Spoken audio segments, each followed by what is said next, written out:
Oh no. Hit already. Wasn't big, whatever it was.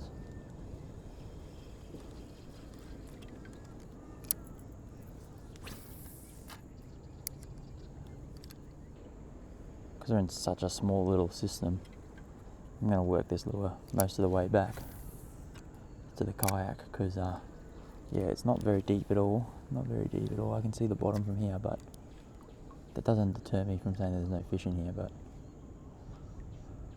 yeah, you know, there could be structure right out here that you can't see.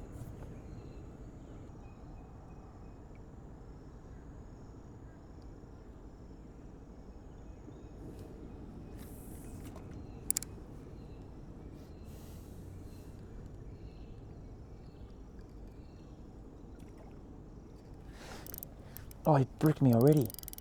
Little prick. Bricked me.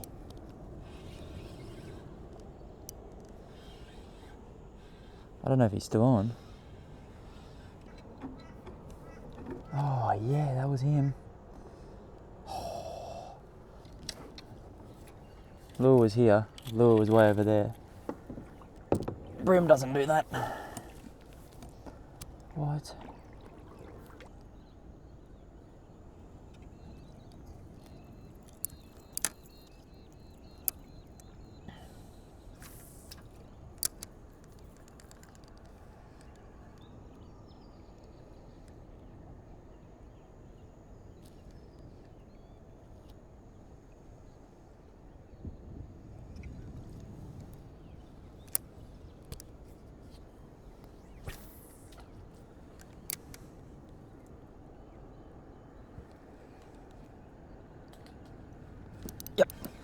Yep.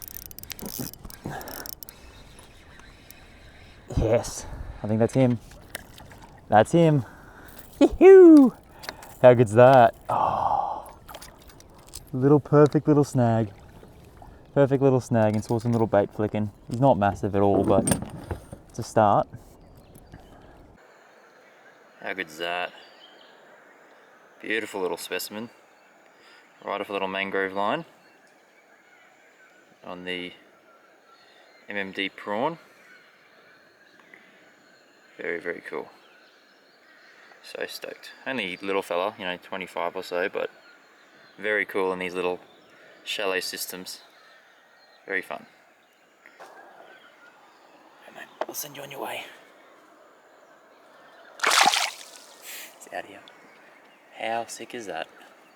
He just came off this snag here, the little T intersection here, but it's some mangrove lines, and cast it right in under the structure and saw some little prawns flicking. Just did a couple of loops and he smacked it. Absolutely smacked it. We'll keep going though. Just because it's a smaller system, we're not throwing the big lures around just yet. But got this little MD splash prawn 70, and it works really, really well. Like, you'll still get your jacks on it, and the hooks are super, super strong. Caught some, you know, 45, 50s jacks on this smaller one, so I don't have any doubts in the hooks or anything like that. So just got to get the lure right in the right spot, really.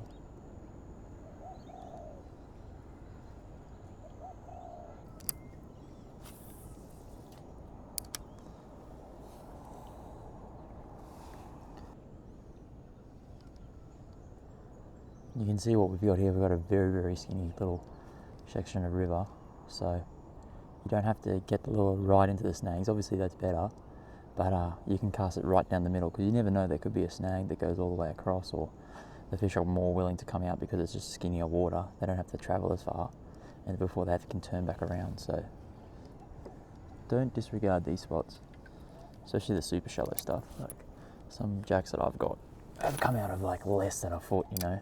Very, very shallow stuff, so very, very shallow.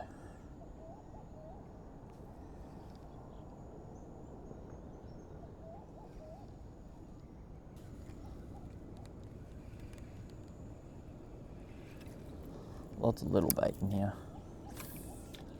Lots of little stuff. Lots of little shrimp and little minnows and stuff, and I saw an eel. It's super, super salty. I just had a quick quick salinity test. You know, the old method of sticking your finger in and having a lick. And she's pretty salty, so I don't know what this eel's doing, but we'll see how we go. Might be up here just going for a cruise. It might turn pretty fresh soon, so we'll just keep going.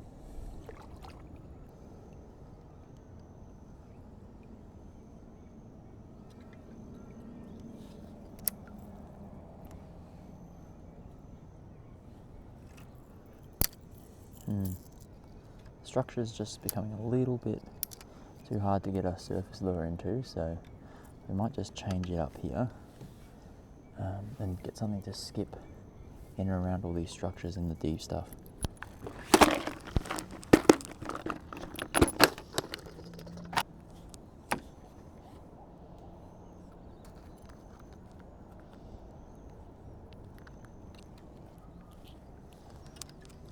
Probably going to get railed here. But anyway, it's part of the fun.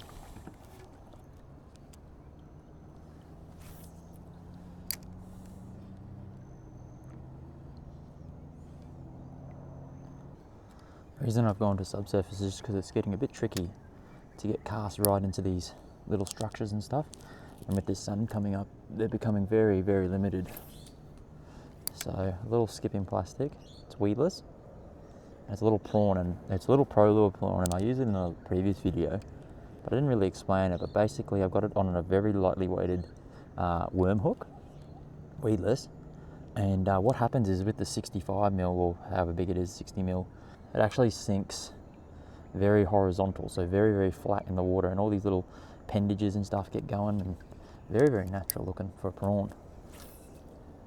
And yeah, I'm going to tuck it right into these snags.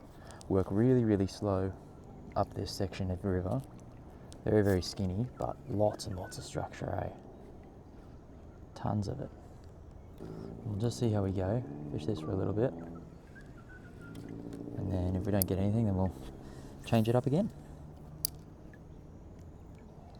The water's not very deep at all, like it's a pretty shallow system, but nonetheless, we caught that little fella this morning and had another couple of hits from him, so there's a few in here, but just not massive, so just need to get it into the structure and just yank them out, really.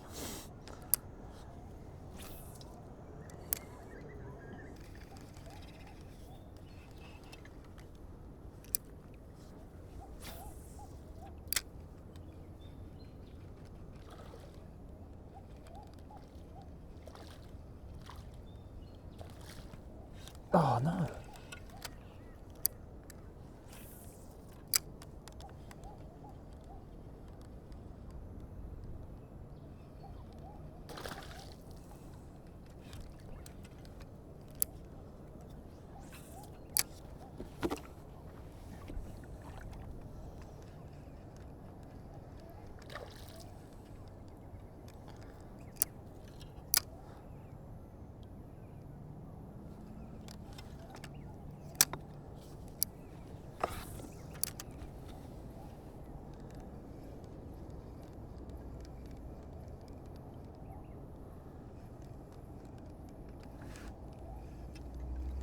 Properly.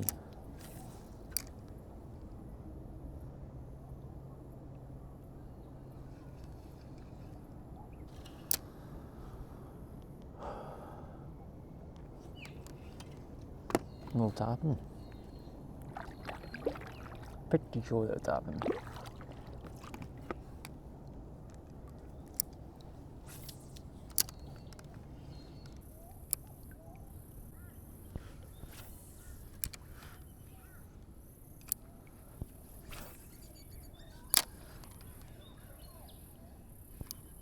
Yep. Oh, it's a little one. Yes. Yes. Number 2. Oh, that was a cast in the middle of nowhere. Yes, how good's that? Little fella on this prawn. Finally. It's only a little fella, but very, very cute. Look at that. Beautiful colours on him. And that little pro lure prawn. Knew that it would work. It's just such a good little representation of a little prawn. Nothing massive, but hey, so much fun on the light gear. So much fun. Very, very cool. They're just beautiful, these little fellas anyway.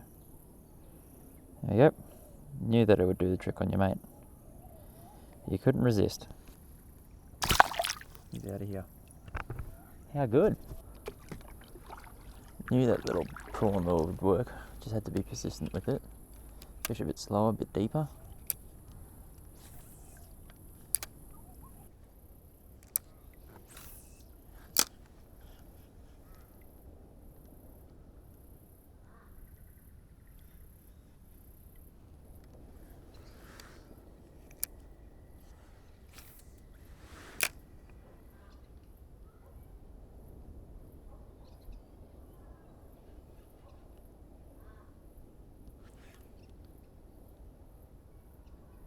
That was a fish.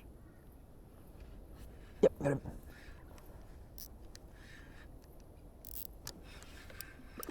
It's another one. Another little fella. Oh, this little prawn's on fire. How good's that? Just a little fella.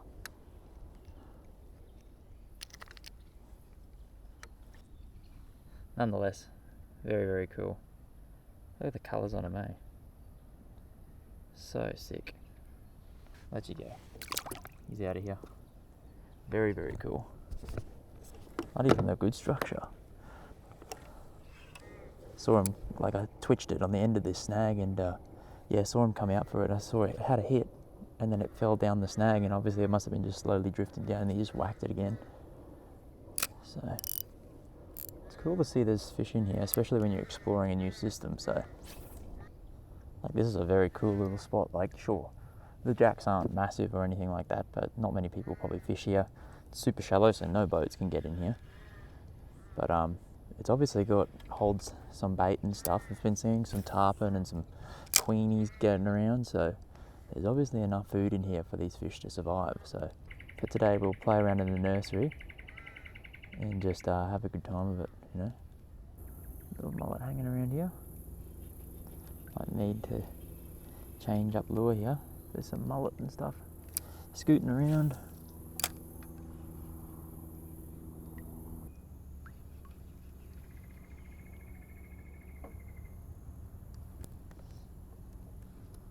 Big flatty just gone. Spooked him. Big puff of dust there. I might actually change back to a surface lure. It's just very shallow in here. So if they're going to hit a subsurface, they'll hit a surface for sure because it's like a foot or two. So what I'm trying to replicate is all these little bait fish out in front of me. Big schools of them. And they're spooking pretty easily. They're just up all in these shallow bits, so we've got all this shaded bank on this side, so what we'll do is we'll throw the little duo pencil around in there, just because loud, knocking, looks like a little mullet, little bait fish that's getting around, so I'll just pepper around these couple of snags, and if we don't get anything, we'll go back down to little prawny boy or subsurface, sort of paddle tail or something. I'll just see how we go, because we're running out of structure here, because as good as these little systems are, they don't have that much structure or much area to cover, so you can cover it in, you know, an hour or two. What a glorious day though, nonetheless. Like a couple of jacks, beautiful scenery, birds and stuff chirping. I love that. Really, really love it.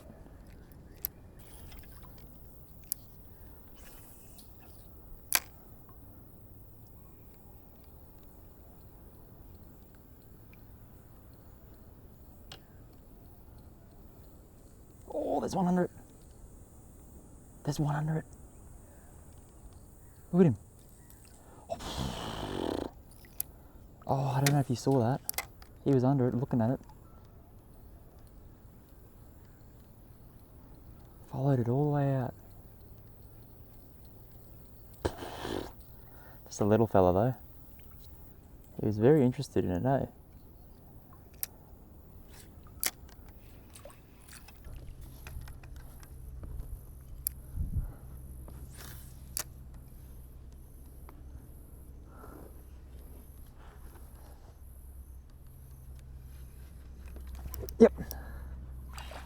Yes, there we go. Number 4. My GoPro's got like 10% battery left, but yeah, I was like, I'll just do one more cast, and sure enough, there he is.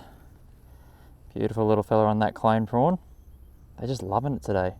With this weedless hook, what it does is it goes horizontal and just goes really, really slow. And yeah, they're smacking it. So, you know, nothing crazy, but really, really cool in this little tight little creek. Very cool. Okay, you can let go, mate. You can let go. Oh, he bit me. I was asking for it. Look at him, he's cranky. Absolutely cranky. See you, mate. So cool. Alright, so what a cracking session we had this morning. You know, new little area, new little creek that I haven't fished before. And first time there getting a couple of jacks. So I think we ended up with 4 or so. Nothing massive size, which sucks, but at the same time, you know, a jack's a jack. So, and especially being the first time going there, can't really complain at all, you know, with getting 4 jacks in a little tight little creek that, you know, not many people would probably fish. You can't get to it with a boat or anything like that. Very, very cool little session. And yeah, that's why I keep going back to those little spots, because some of them are almost untouched, eh? Like, there are fish in there, there's heaps of them. Not massive size or anything, but it's untouched areas, and really, really cool. You get away from, you know, civilization, all that sort of stuff, and yeah, you can really, really kind of concentrate and focus on your fishing. So we'll just run through some of the gear that I was using. So just a really light sort of spin gear. So this is my Banfed 2,500 size. It's got 12-pound braid on it, and a Dobbins 662 SF. So it's like a 6 to 12-pound rod. So not super, super heavy, not super, super light either, but really, really good and really, really whippy at the end. But got enough kick at the bottom to pull those fish out. Not that they were going to do anything to me or anything today, because they weren't so massive. But yeah, 12-pound braid, and I think it's like an 18-pound monofilament leader. And the main reason why I use mono was for the surface lures. And saying that, the surface lure that did damage, as usual, is the little MMD splash prawn, the little 70mm. Some of my previous videos that I've done in these little skinny creeks, I'll put in the end of this video here, and using these sorts of lures, and they worked really, really well for those sorts of jacks. And even though it's a 70mm, you know, designed for brim and stuff, those hooks are super, super strong, and I haven't had them bend out yet. I've upgraded the little split rings there as well, just to obviously help with the jacks, because they're quite small. But those hooks are super, super sharp and super, super strong. But the lure that did the main damage here was the clone prawn 62mm. Forgot the name of the colour, but I'll pop it up on the screen somewhere here. But that's that little guy there, you can see. And I've rigged him weedless, so you can run him straight through the nose like so. I have used the pigtails in the past, and they worked really, really well, but today I didn't have any pigtails, so I had to do it that way. And you do go through a few of them a bit quicker, just because they obviously rip through the nose. They're not super, super durable that way, but running a little pigtail through would be fine. And yeah, no, it did some damage. You can see there's a little tear and little teeth marks and stuff. And this was a very, very effective technique, and I found the reason maybe why was because when I popped it in there, you'd skip it into the little sections there, and because of this weightless, weedless hook, what it do is it actually sink perfectly straight and horizontal, so it goes straight down like so, very, very slowly, almost at this rate, like very, very slow, very, very natural like. And these little feelers and stuff at the top, they were kind of pulsating as it was kind of going down like so. And then what I would do is I'd just do a couple of little flicks or so, and that worked really, really well. Probably using this sort of technique, you know, in the future and stuff. This would be really, really good for brim under pontoons and stuff in the natural, really shallow structures. You know, skipping it in there and then just letting it flow down very naturally, they would just smash it. So a very, very cool way to go after them, and it's not the last that you're going to see of this little lure. Very, very natural and very realistic sort of pattern. So doesn't get much closer to a prawn than that one. So alrighty guys, that's the end of it. So I hope you enjoyed it. Give it a like if you liked it and you want to see more of it. Comment down below if you've got anything for me, and possibly subscribe as well if you haven't already. I'd really, really appreciate that. And plenty more content to come this summer. Hopefully we can get into some different creeks. I've got about 5 or 6 that I haven't even explored yet, so I'm really, really excited to see how they go, and hopefully we can get onto some fish. Alright guys, we'll see you next time.